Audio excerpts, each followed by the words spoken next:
On to today's webinar. My name is Matt Baer. I'm the founder of Q4Launch, and we are excited you guys are with us today as we dive into a very important topic, if not one of the most important topics in your overall digital marketing strategy, and that's how to succeed on Google in 2019.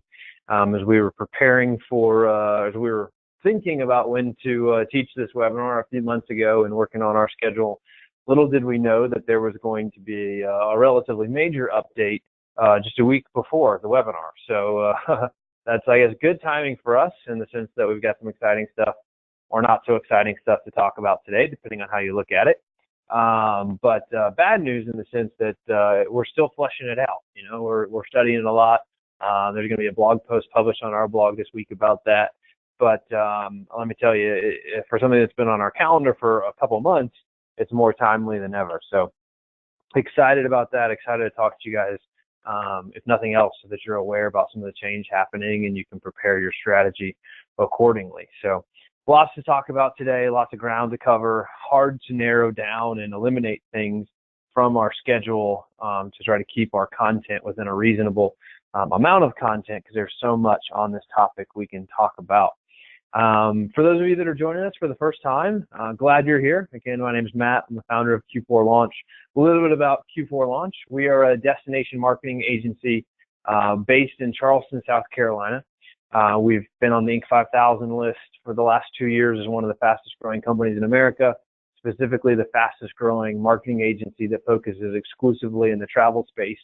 We work with hotels, B&Bs, vacation rentals, resorts, destination marketing organizations, all around the United States and internationally, and customers from Maui to Singapore and just about everywhere in between. So excited to be with you today, and glad you guys are joining us and have found us through our content strategy or through our blogs, or maybe from finding our webinars on YouTube, which we get a lot of great feedback on as well. So glad you guys are along for the ride for us as we help you in putting together your 2019 marketing plan and this most important category inside of it, your search engine optimization strategy. All right, so let's dive in and just get right to our content and talk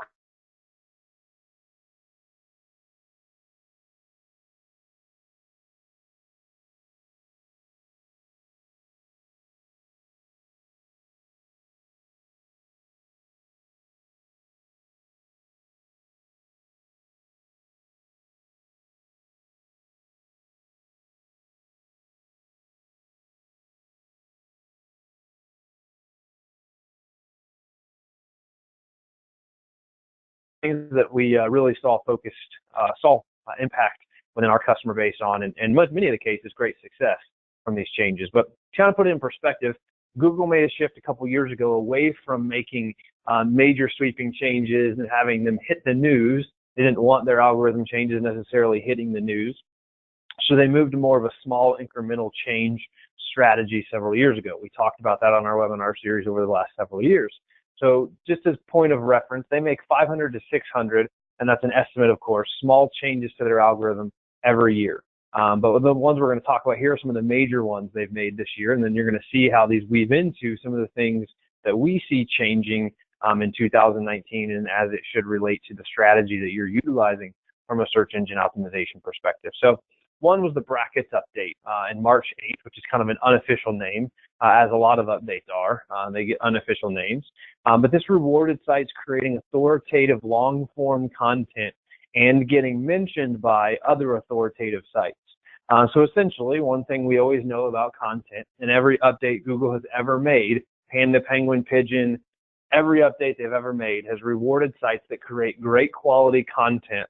And many of their updates have punished sites or sought to drop sites out of rankings that had thin or spammy content or backlinks. So big picture takeaway from that is create authoritative long-form content and you will win the SEO game in the long run. That's been said to be true for years. That remains true, and it will remain true in 2019 as it was in 2018, and the brackets update further made that true. Partially by impacting sites with lots of thin content. So a lot of advertising sites were creating very thin content and then filling that page with ads. So imagine you have 100 to 300 words of content on a page, and then you surround all that content with ads.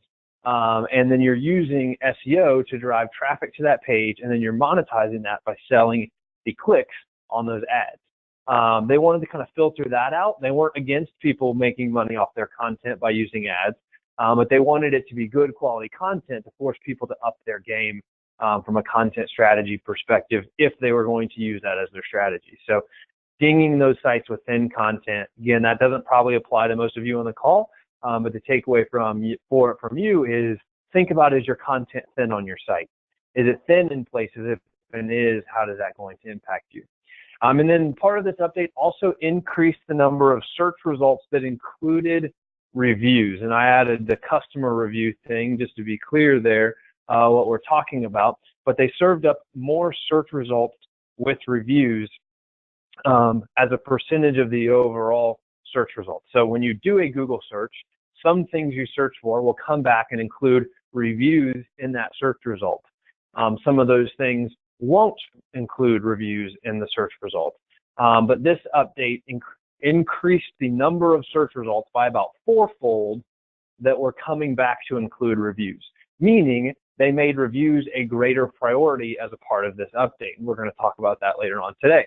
This is one of the things we have responded to on our Future-Proof platform this year, specifically on the vacation rental Future-Proof platform we have, and incorporating property reviews into our Future-Proof platform and feeding that through structured data to Google to show up in search results. I don't have a screenshot of that, but I'm happy to give you more information if you're a vacation rental on the phone today, and that's something that's important as that drives click-throughs on search results or click rates on search results. March 26th, we saw the mobile first index rollout, which essentially meant that they were going to index sites off of mobile and the mobile version of the site as opposed to the desktop version of the site. This was a pretty major shift because, and it's something they talked about was coming, but up to that point when Google looked at your website and crawled your website to determine how they were ranking it, how it was performing, all those things, they were looking essentially at the desktop version of your site. They switched that to the mobile version of your site on March 26th. That's been talked about a lot, been documented a lot. Responsive design has been the best practice, the standard for many, many years. So it wasn't something that probably had a huge impact for many people if they were up with the latest technology and best practices, but was a pretty big move towards the mobile direction. On July 9th, Google made another move in the mobile direction and the mobile speed update, essentially saying that they were going to be looking at and using your site's mobile speed as a ranking signal. Now, it's still just one of hundreds of ranking signals, but it's a ranking signal or a ranking factor. July 24th, they also rolled out the Chrome security warning for non-HTTPS websites. So hopefully everybody on today's call has a secure website, and you can check that by going to your website and seeing if it says secure at the top or if it has HTTPS : / as opposed to HTTP, meaning that no S means it's not secure. One quick way to check that. That's been a best practice for 2 to 3 years. We rolled that out for all of our customers at no charge as a part of our Future-Proof platform 4 years ago. So as far as I know, we were the first company in the industry to have complete secure hosting for every single one of our hosted customers. So not news to us, not something that was not alarming to us in any way. It's been something we've been doing for 4 years, but it was alarming to people that still hadn't made that change. Hopefully all of you have, but if you haven't, you definitely need to, and that's something we can help you with if you haven't made that change. We know there's specifically all of the Escapia Web customers. If you're an Escapia Web customer, do not have secure websites, and that's a potentially bigger and bigger issue in SEO, and will continue to be a big issue ongoing. The other thing that we saw there was the Medic update, which affected mostly health and wellness sites, the kind of your money, your life sites, which is how it got its name, the Medic update. So that's one we didn't see a huge impact from our customers. There could be, affected other sites as well, and there could be some spillover into the hospitality sector and that your money, your life piece, but we haven't seen much impact from that one. So we're not going to spend a lot of time talking about that one, but I went ahead and included it because it was a pretty big update that affected a lot of the internet. And then the one I talked about just briefly at the top of the hour we are going to spend a good bit of time on this one today, and that's the hotel search results design, which rolled out last week sometime. We don't have an exact date on that yet, but looks to be around the November 21st. Was the first time that really rolled out. We're gonna spend some extended time on that at the end of today's webinar, so make sure to stick around for that as we talk about that and what impact that might have on you and your business in 2019. And of all the things that we look at here, honestly, I think that last one, the hotel search results design, is going to make a bigger impact on your business than any of the other things I've talked about so far, and any of the other things we probably will talk about today. I think that's going to have the biggest impact on your business in 2019 of anything else. So definitely stick around as we talk about that a little bit later on. All right, so moving along here. Why to succeed in 2019, right? If we're going to talk about this and spend the next hour together really diving into it, let's understand the why. And if you've been with us on webinars before, you may have heard some of these stats from us in the past, but if you're not in your analytics on a regular basis, we just want to take a moment and remind you of the why this is so important. As we look at Google Organic as a traffic source, it's the #1 source of traffic for almost all of our customers' websites. And when we do analytics analysis for people who aren't our customers, it consistently is the #1 source of traffic to those people's websites. Roughly represents about 40% of traffic as we look at it to people's websites. So one individual source that represents 40% of your traffic. There's nothing even close to that. Like second place, which is usually direct traffic, which is kind of a catch-all bucket in a lot of ways, isn't even a close second in most cases. So it's a really big deal when you think about driving traffic to your site, which ultimately then hopefully books. So driving bookings to your site, Google Organic is the #1 by far way you're going to drive traffic and bookings to your site. So it should be the most important part of your digital marketing strategy, should be the most important part, I would say, of your overall revenue generation strategy.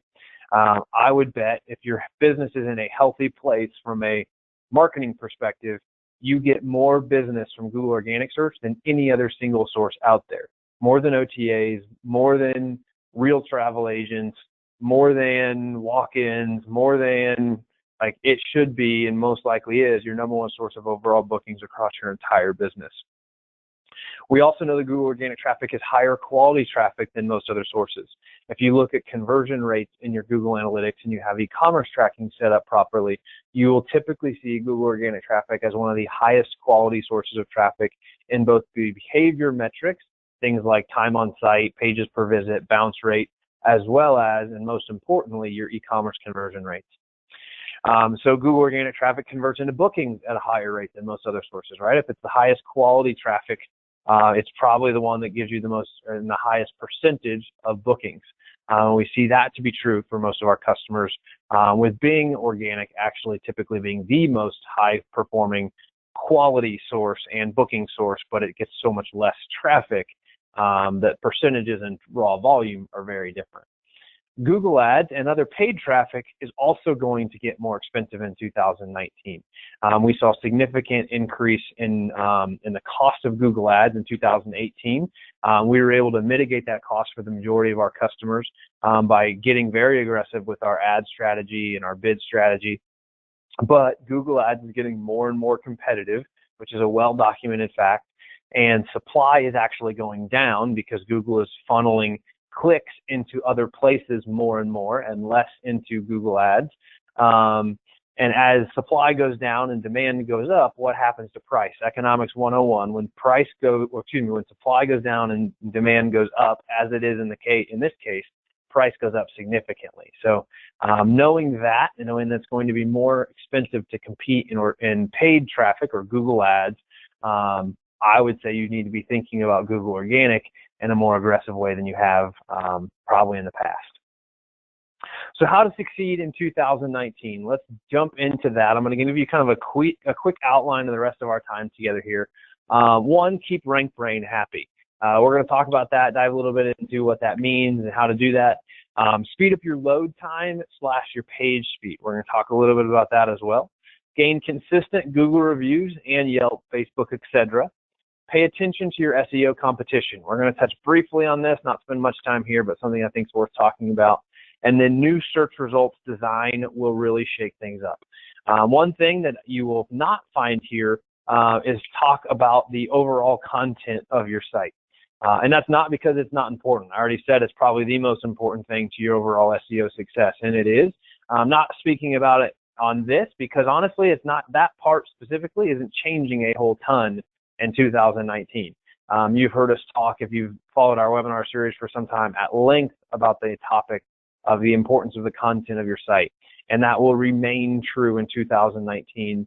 But because it's not changing necessarily, we didn't make it as a point of conversation today as we were thinking about things that we had to kind of cut out to get to our overall time estimate that we're trying to work within, because we try to keep our webinars within a certain amount of time. So just because it's not something we're going to talk about today does not mean it's not important by any stretch of the imagination. It's absolutely important. It's probably the most important thing, but it has been the most important thing and will remain the most important thing.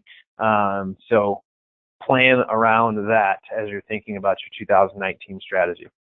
All right, so let's remember one thing as we move throughout this. I know a lot of people think about SEO as kind of this smoke and mirrors world and the wizard behind the curtain, if you will. And I can tell you that it's absolutely not that. SEO is absolutely not the wizard behind the curtain. It is complicated. It is changing all the time. But honestly, I think people in the SEO business create the perception that it is the wizard behind the curtain, so that there's less accountability, less and more job security for them. Not that they need more job security. With Google being the #1 source of revenue in your business, that's all the job security, search engine optimization people need. If you're not engaged in search engine optimization services at some level, you probably should be, just because of the overall importance it is. But if you really understand what Google's overall goal is with their algorithm and the pursuit that they're consistently going after, it's delivering the best answer to their customer for their question. So when somebody does a Google search, everything Google is trying to do through their algorithm is to serve up who is the best answer to this question, which comes, now that seems simple. When you unpack it, it gets complicated, right? I mean, Google has to understand what is the question, like what is the person's actual intent behind what they're asking. That in and of itself, getting into human intent is a very difficult thing. And then how do we define the best answer? What does that really look like? And how do we make the decision as an algorithm what the best answer is? And that's where SEO comes in, is really being able to try to understand how Google is defining the best answer, and then planning a strategy around how we make our customers be the best answer.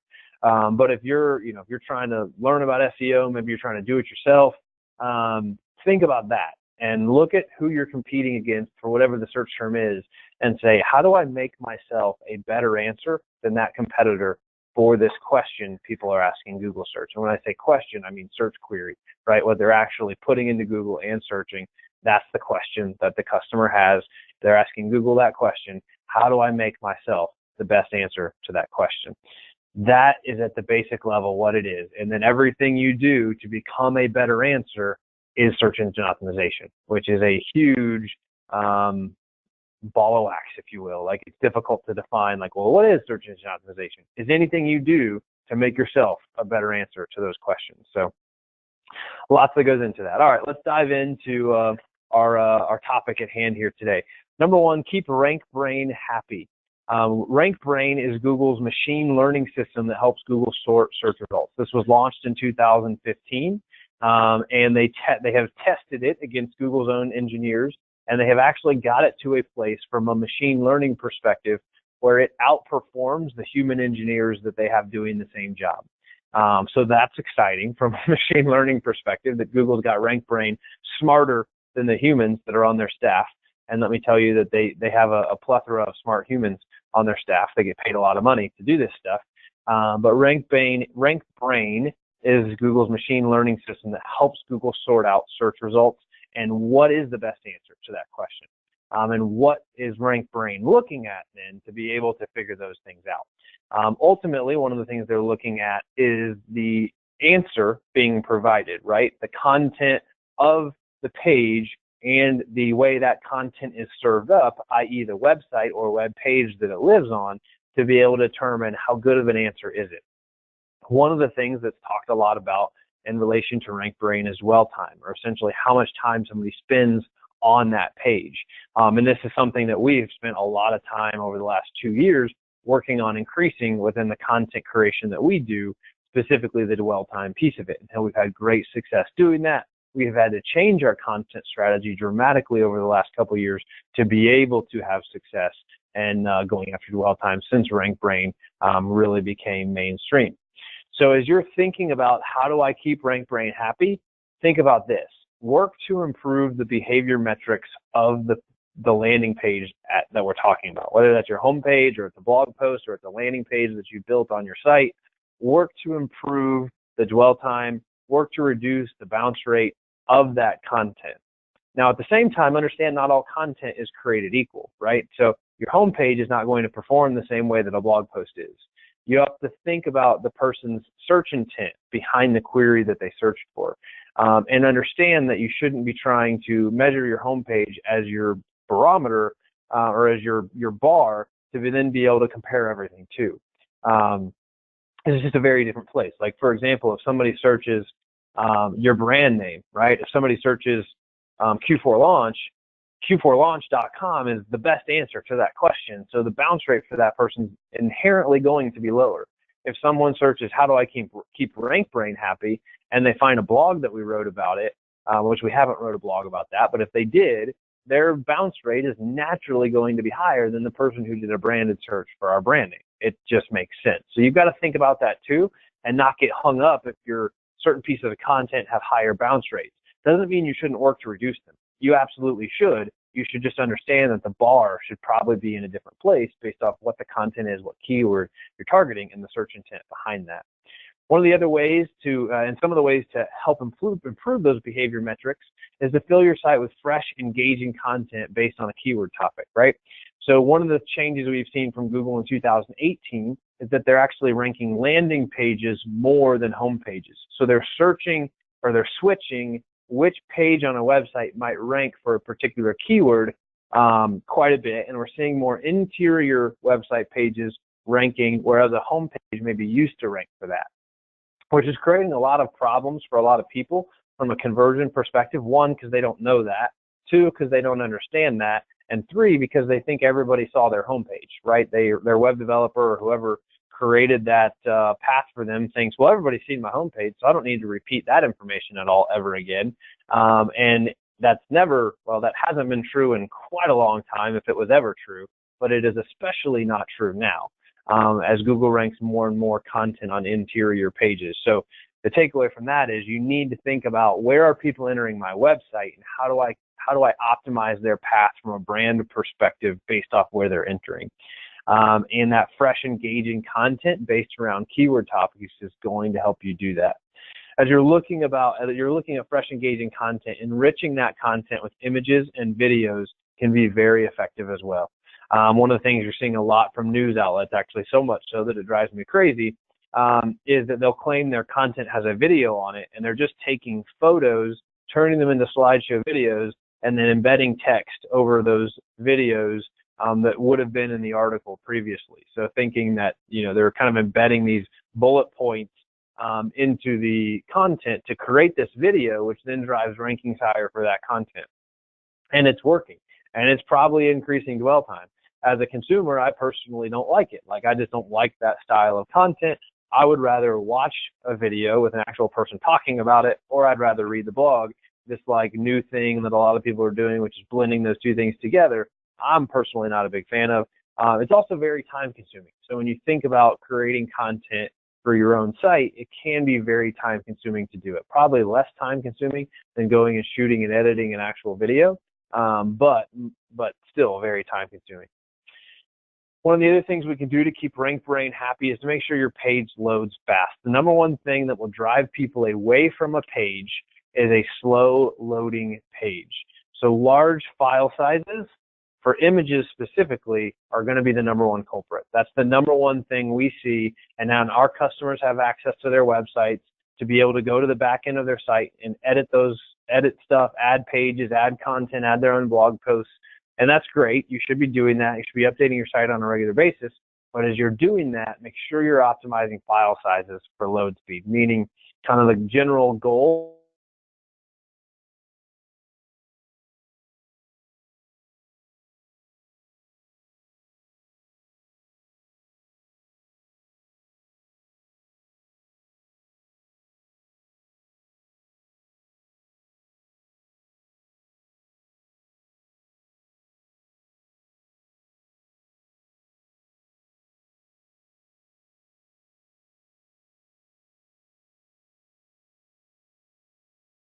to cause page load speed issues for you. You should be optimizing those images before you put them in to your property management software. So lots to think about there, but that is a huge culprit. We see our customers and people across the web just loading massive images into web pages that shouldn't be there, that aren't optimized for the web. You don't need print quality images uploaded to your website. It's just not necessary. Another takeaway here, thing to think about, if RankBrain sees good behavior from traffic they send you, they'll likely send you more. So think about this.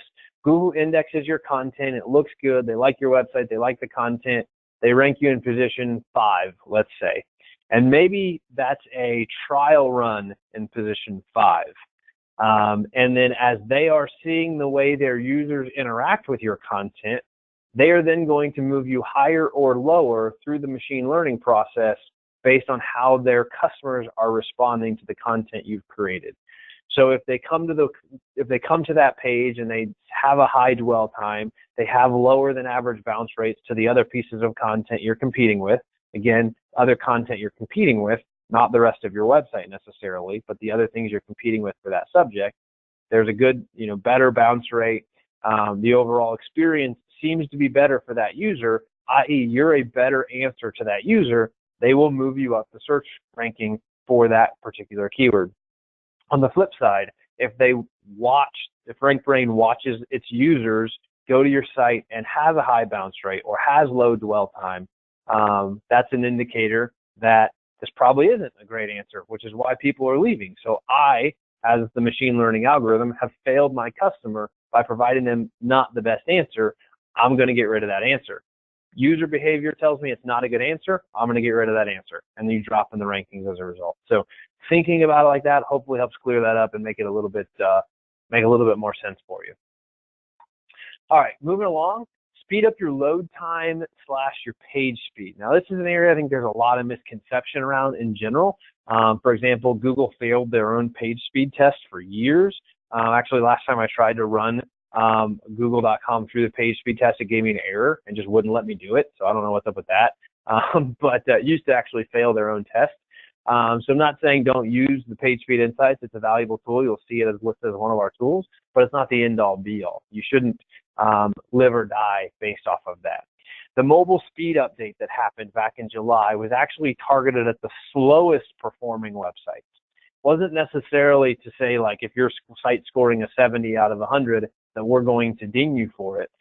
It was what it was trying to do was take the worst of the worst and scrape them off from a performance perspective, and also set a bar to say, okay, this is where we want things to be performing.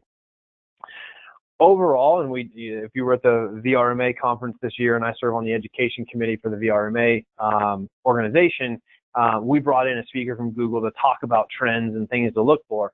And one of the things he talked about was overall load speed, more so, or load time actually, more so than page speed, and spoke to the fact that their goal is to see sites load in less than 3 seconds. So there's a lot of design decisions, development decisions that have to be made. There's sacrifices that have to be made to achieve a 3-second load time. Doesn't mean your site can't have a storytelling or a great homepage. Doesn't mean you can't use great images. Just means you have to do that intentionally.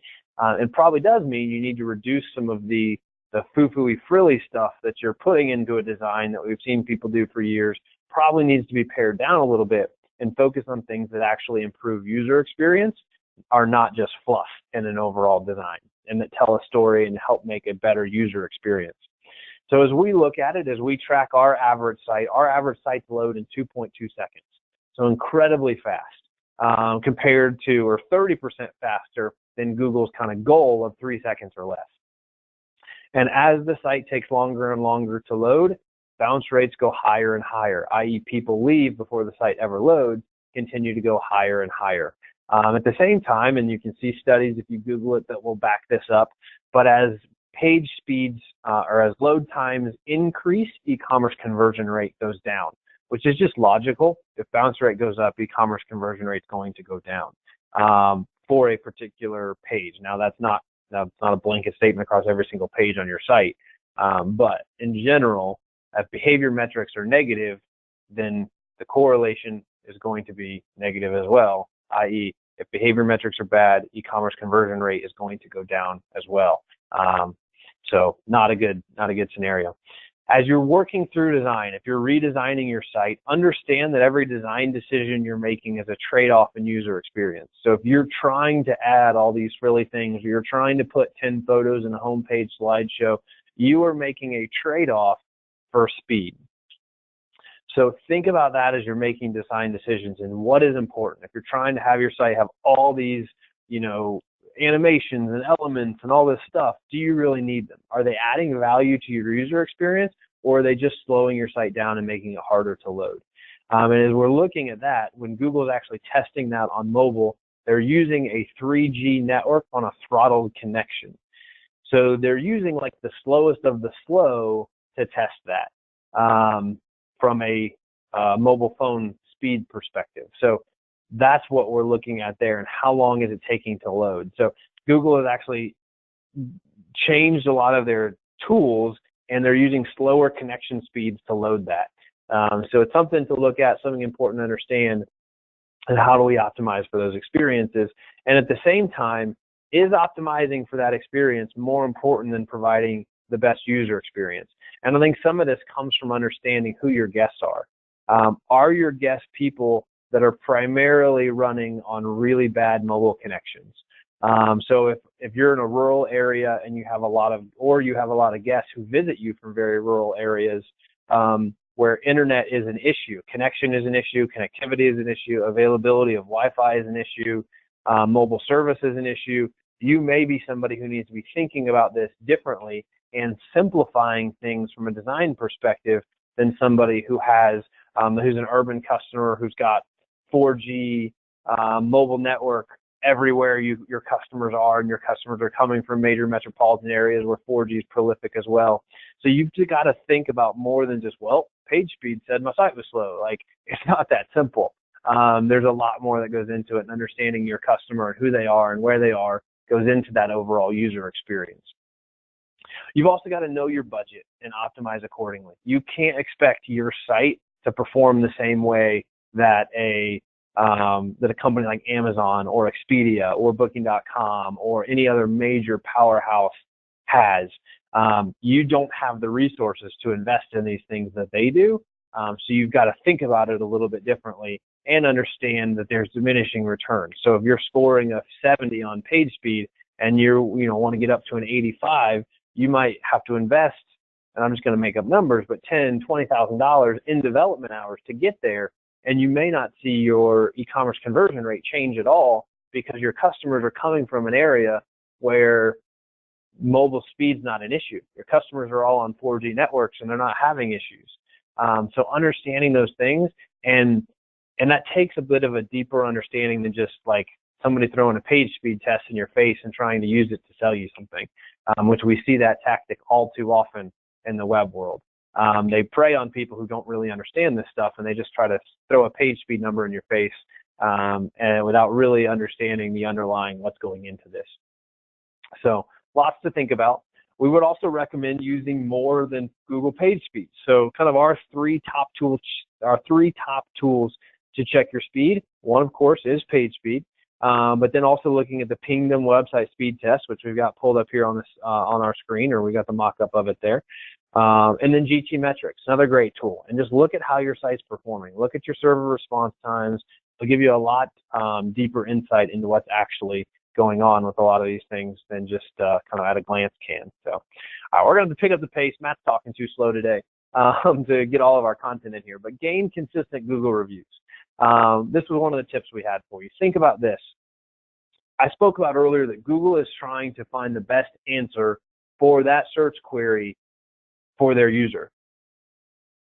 But how can Google, besides all the things about your website, how can Google really understand for queries that are specifically looking for a business?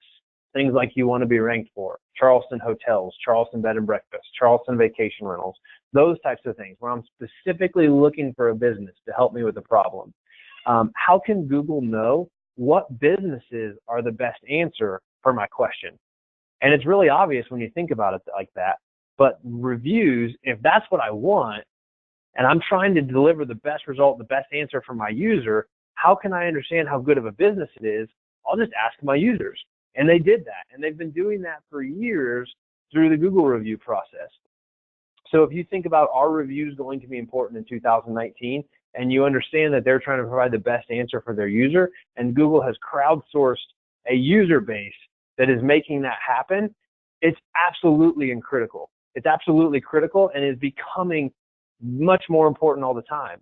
I don't know if anybody uses like a Android or a Google operating system or has Google Maps on your phone, but if you do, you've probably noticed the number of times you show up at a location, your GPS is on, and you get a query, or not a query, but a push notification on your phone that says, hey, it looks like you're at such and such restaurant. We'd love if you'd take some pictures. And it's Google Maps prompting you to do that. Or, hey, it looks like you're at this location. What do you think? And they'll prompt you to leave a review. They'll put the 1 through 5 stars right there in front of you on the push notification.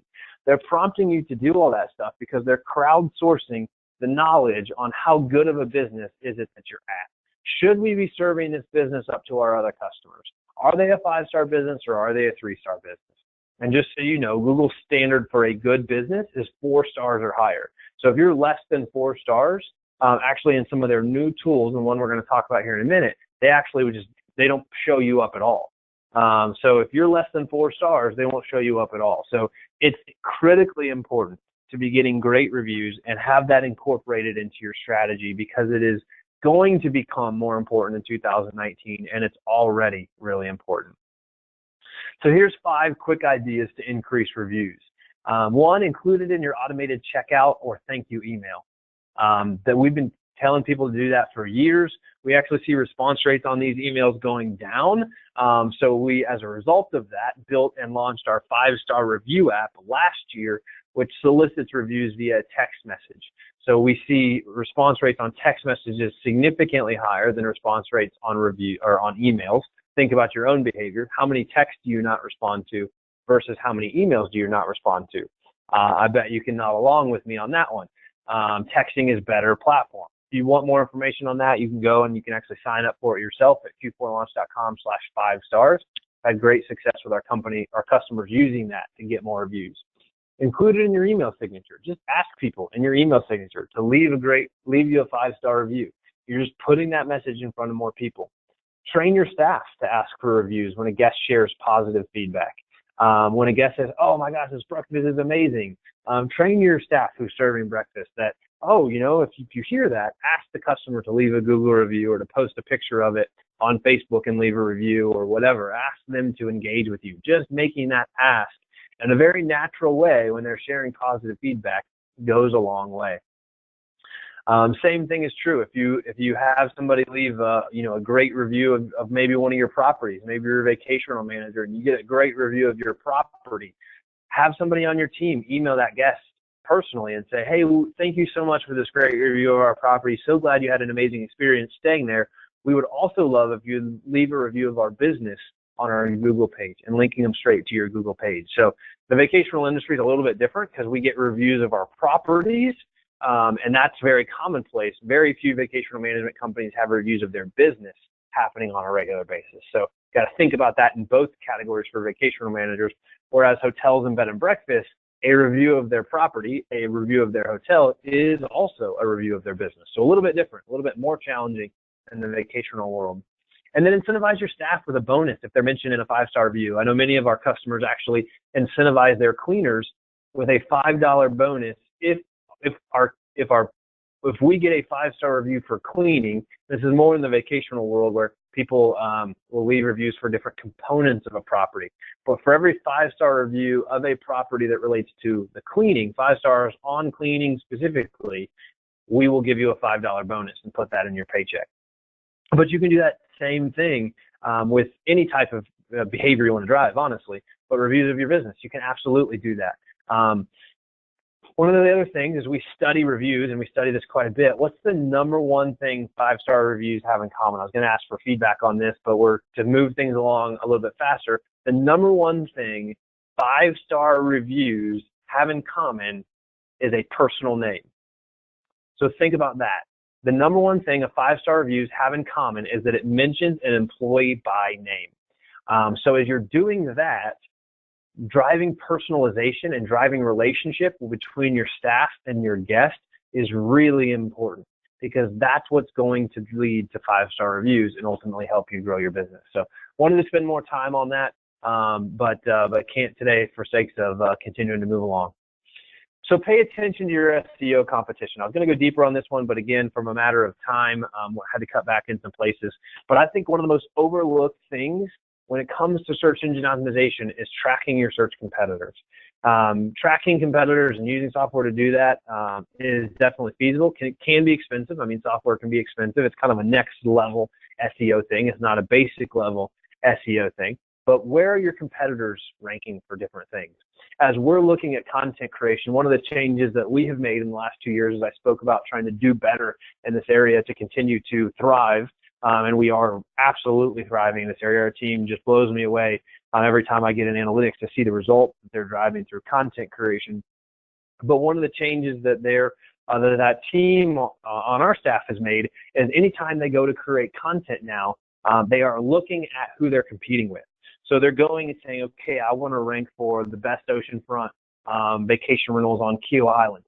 So instead of just sitting down and starting to create that content based around what we know about best practices, they will actually go look at and say, okay, well, who does Google already think is a good answer for this? And why does Google think they're a good answer? And in doing that, we're able to gain a lot of insights before we ever start writing about that topic. We're able to look at things like how long form do we need to go? Which we actually got that question in the chat panel. How many words is long form? And the answer is there's not a set number. Typically it's 500 or more. A lot of people go way too short. They'll write 300 or less, which back to that thin content thing I talked about earlier, Google essentially ignores anything less than 300 words. So 500 or more is really what we're looking for there. But there's a lot of other factors. What about those results does Google love, and why has Google chosen to rank those pages? And then if I'm going to try to compete for this, I'm going to take everything I know about best practices.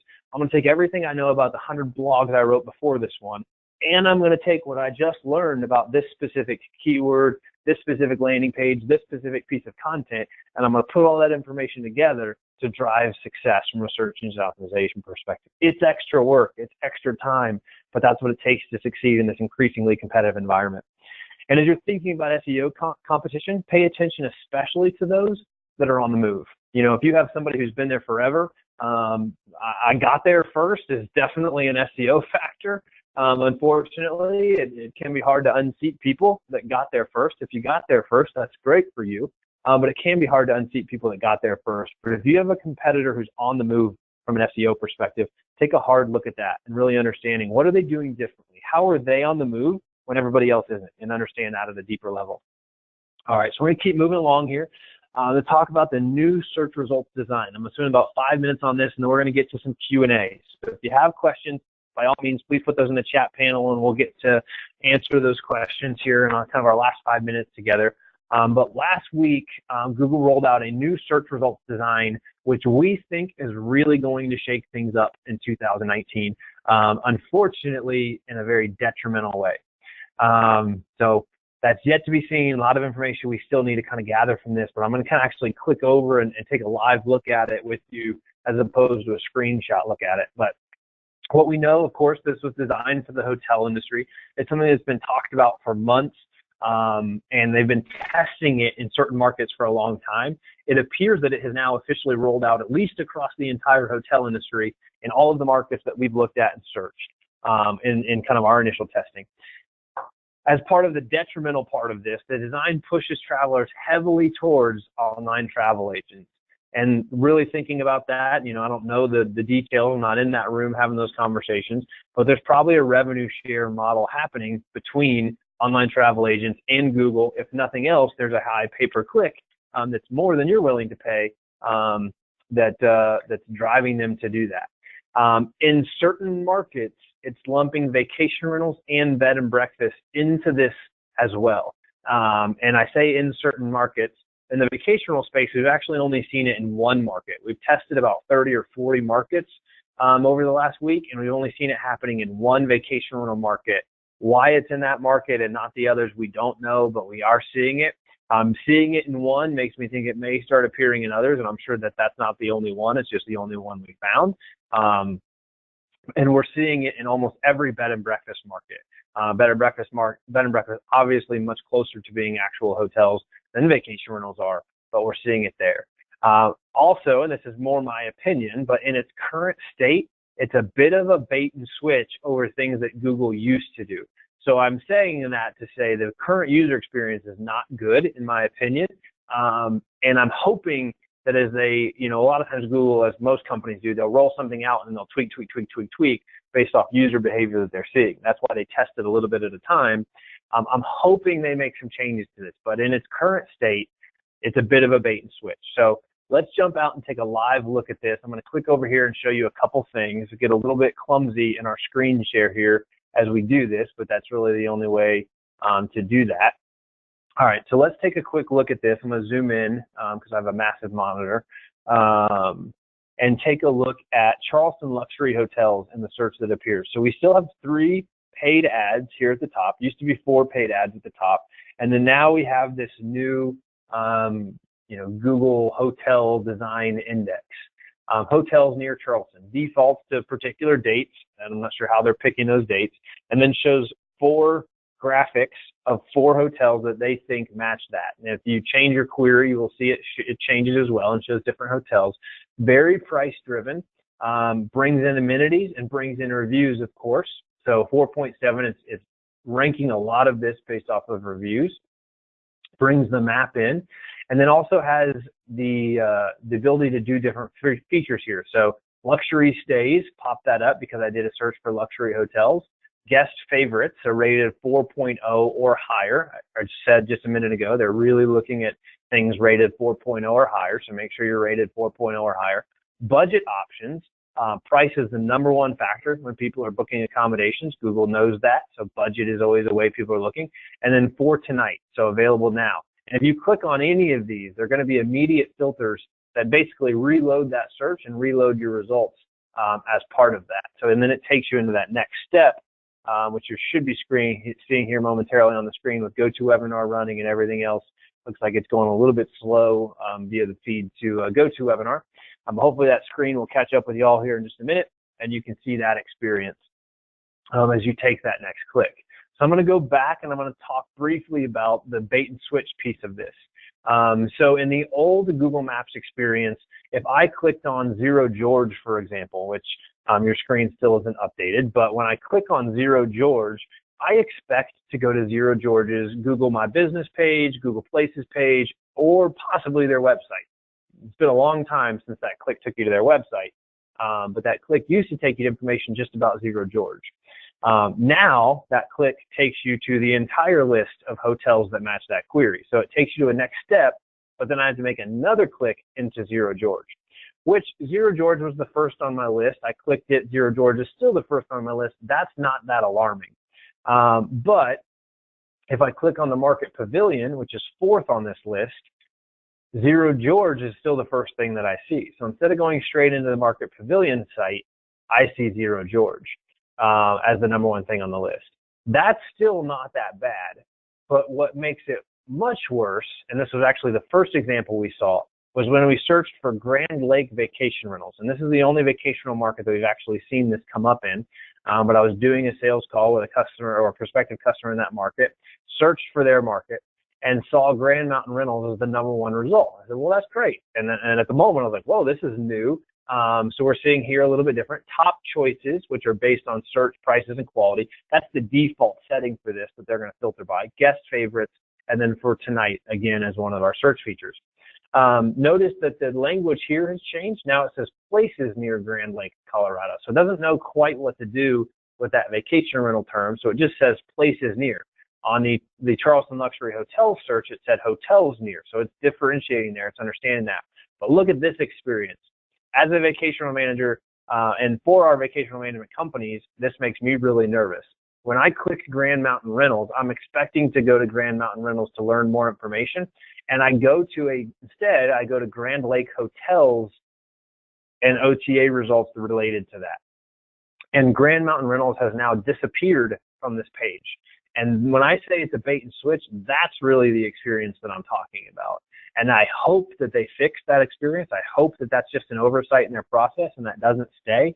But if it does stay, it's going to be a big detriment to the vacation rental industry as we look at the overall thing. If Google truly lumps vacation rentals into this hotel category, and that's the experience, we're going to lose essentially all the traffic that we used to get as vacation rental managers from this part of it. So you can see again that Grand Mountain Rentals has disappeared from my options here, and Google's pushing me into looking at hotels. Quick look at the bed and breakfast part of that experience. The search was Charleston bed and breakfast, one of actually the highest searched bed and breakfast markets in the entire United States. Here we're seeing 4 ads in this particular case.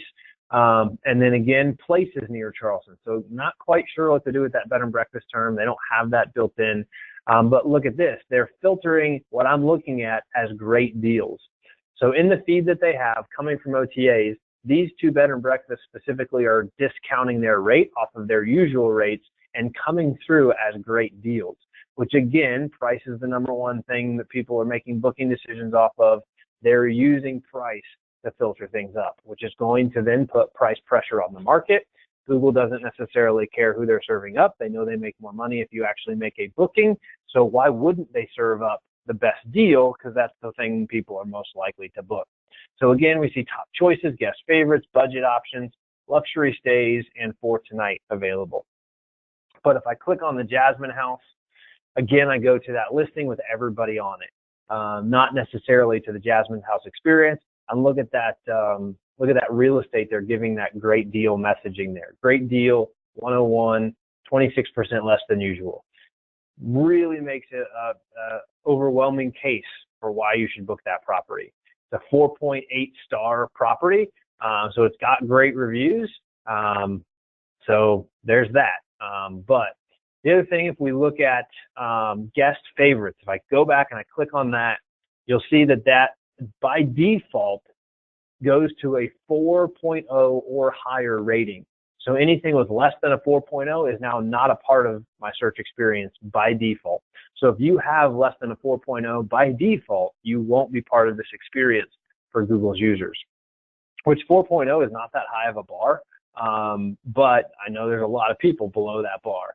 So you really need to think about that. And that's one of the reasons that your reviews are going to be a bigger and bigger issue in 2019, because if it's going to drive lots of things from a search perspective, but look at how much it's tied into this and how much at a glance they're using review data to filter these things, and how consumers just at a glance are going to see, ask the question, would you rather stay at a 4.8 or a 4.3? Well, if I can stay for at a 4.8 rated star hotel for $101, why would I choose the Barksdale House, which is 4.3 at $149? It doesn't make any sense. So just a quick glance, the consumer who doesn't know the difference between these 2 properties, and I personally don't know the difference between these 2 properties, never been in either of them, even though they're in my hometown. But if I'm planning a trip, I'm probably going to be leaning towards the Jasmine House over the Barksdale House, just because it's 50% less, but it's also rated higher. So thinking about how that's going to impact your business is a really important part of what you need to be understanding. All right, so let's jump back in here to our webinar. Lots going on, and that still lots to be figured out, but definitely something we need to look at, and something that we think will make a huge impact on the industries that we're working on in 2019 And you need to be thinking about how you're going to address that. We're thinking about that now, making plans for that now with our customers. So if you're one of our customers on today's webinar, rest easy. Our top minds are already on that. If you're not one of our customers, I would be reaching out to your web developer saying, what's your plan for this? And hopefully they have one for you. If you're not working with anybody, we'd love to talk to you about how we might be able to help you with that. So now what? We've talked about a lot. We've given you a lot of information, and know that it's a lot to process. And honestly, in 2019, just from that one change, SEO will be increasingly important and increasingly difficult for you to stay competitive. So to really be able to figure that out, we'd encourage you to start with understanding where you are now, and then helping from there develop a plan for where you need to go. So we're going to make a search engine audit of your website and your entire search presence available for $99 for everybody who attended today's webinar, something we usually charge about $500 for. It's actually something we put 4 to 5 hours worth of work into, pretty intensive, but it's going to give you very clear action items on what you need to do, help you understand how are you performing in each of these areas we've discussed. And most importantly, what action steps do you need to take in 2019 to drive success? So most of our webinars end in a free offer because of how time intensive these search engine audits are. We cannot make it available for free, but we are making it available at a significant discount. So definitely encourage you to take advantage of that.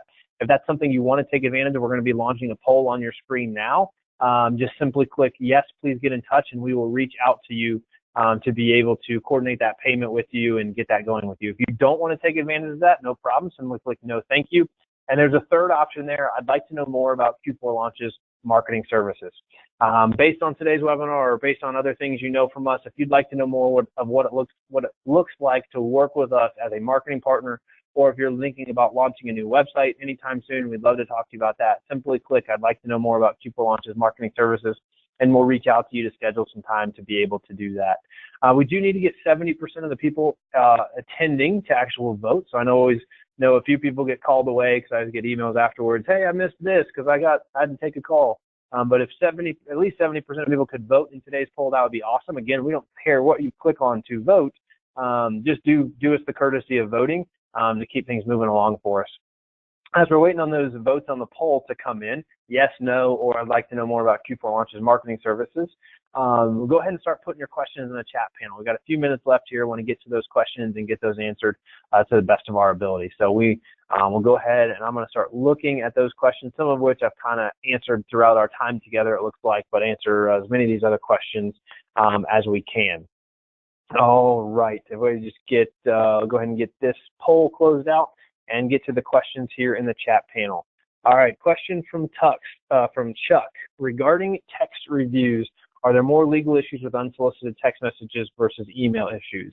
For the most part, this is not something that we have to worry about from a legal issue perspective. If they are a guest of yours and you have their phone number, they're, and again, American guests, I would, because of GDPR, you know they're a European guest, I would just not include them in this. But just to protect yourself from GDPR. But no, we don't have any issues there. The big issue with text messaging is you have to give someone a way to opt out. It's not nearly as stringent as the CAN-SPAM Act related to email marketing, and our text messaging platform does provide people a way to opt out. Question from Barb, where does Google get the price from on the Google Hotel Design tool?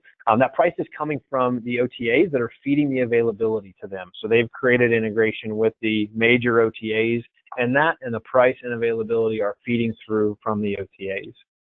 Question from Jenna, is that just Google reviews, or do they factor in TripAdvisor, Yelp, etc. reviews?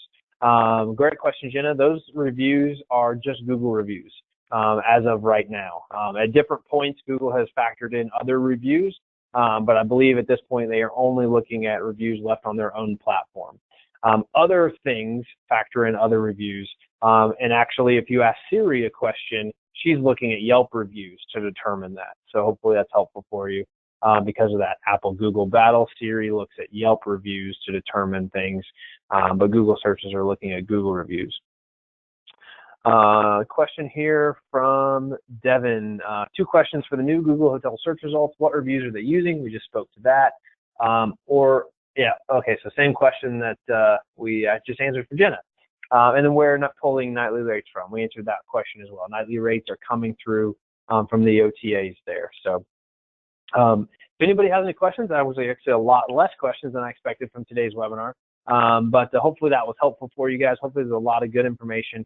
As you're thinking about your 2019 strategy, let me encourage you really make SEO a priority. As I spoke to you at the beginning, our customers see 40 to 50% of their direct bookings come from organic search. Needs to be a big part of your strategy. Needs to be something you're very focused on and making sure that you're staying competitive, as it will change significantly in 2019, and that change is fast afoot. Hopefully in today's webinar, we've given you some things to really be thinking about there. Question from Jill: what happens to those of us who do not use OTAs? It's a great question. From my understanding, if you don't use OTAs, you won't show up in that new search result design. We haven't done enough testing on that yet because it's brand new to verify that. If you do show up, you wouldn't have pricing or availability available, so they wouldn't have that. So if someone did put in specific dates, you wouldn't have availability, you probably wouldn't show up there. If you don't have pricing, you're less likely to get the click. Even if you do show up, people are more likely to click something with a price on it than click something without a price on it. Just human behavior. If you watch people, if you think like a consumer and do your own trip planning, chances are that's how you will behave. But more information coming on that as we're able to do more testing. And that specifically is one of the reasons that we think this is going to be hugely detrimental in 2019 to people not listing with the OTAs, and hugely detrimental to people who are listing with the OTAs, because it could cause the percentage of your OTA bookings to go up, which would increase your costs. So lots to think about as it's related to this change. And honestly, we probably will be teaching a longer hour-long webinar just on this topic, just because of how big of a topic we think it's going to be in 2019. Hopefully that's helpful for everybody. We will be getting a copy of the recording out of today's webinar to you shortly, so keep an eye on your inbox for that. I know we said a lot today. Probably want to review some of that. By all means, we encourage you to do that. If there's anything we can do to help, please get in touch with us directly. If today's webinar was helpful for you, please help us by going to our Google page and leaving a review for us. Google Q4 Launch, find our Google business page, and leave us a 5-star review. We would appreciate that greatly, and helps us continue to help you by providing great content through our webinar series, and helps us help more people find us and get educated as well through our webinar series. So small ask, we try to give a lot.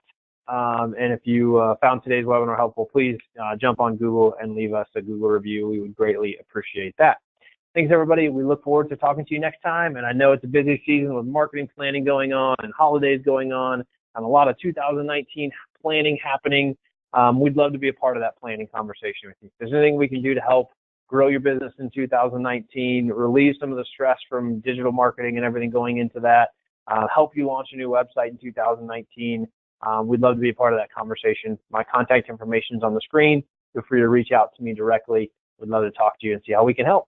Thanks, everybody. Have a great day. Hope you had a great Thanksgiving, and we'll talk to you again soon.